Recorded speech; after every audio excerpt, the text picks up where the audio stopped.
Tarladan süfrəyə. Hər gün süfrəmizdə gördüyümüz, ətri ilə iştahımızı açan isti çörəyin, müxtəlif un məmulatlarının bizə çatana qədər hansı yollardan keçdiyini bilirsinizmi?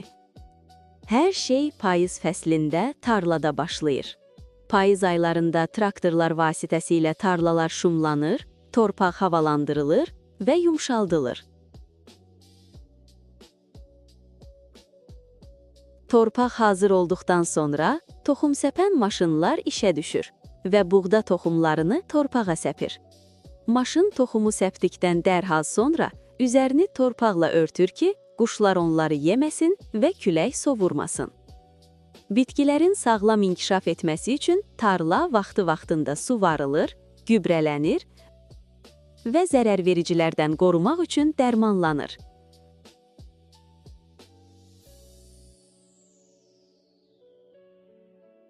Yaz fəslində havalar isinəndə yaşıllaşan sümbüllər sürətlə boy atmağa başlayır.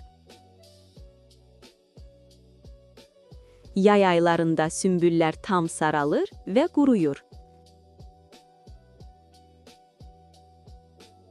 Kombaynlar tarlaya çıxır, biçin aparılır.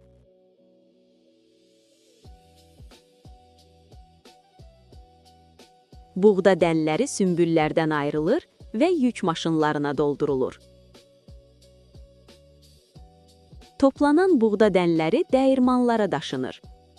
Burada buğda əvvəlcə təmizlənir, yuyulur və nəhəng vallar arasında üyüdülərək narın un halına gətirilir.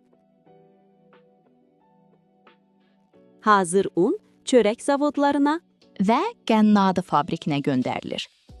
Burada undan xəmir yoğurulur və müxtəlif un məmulatları hazırlanır. Hazırlanan xəmirdən həm çörək bişirilir, həm də makaron kimi hazır un məmulatları hazırlanır. Zavodlarda undan müxtəlif dadlı un məmulatları da hazırlanıb bişirilir. Videoların davamlı olması üçün abunə olmağı, videoları bəyənməyi və şərh yazmağı unutmayın. Dəstəyiniz üçün öncədən təşəkkürlər.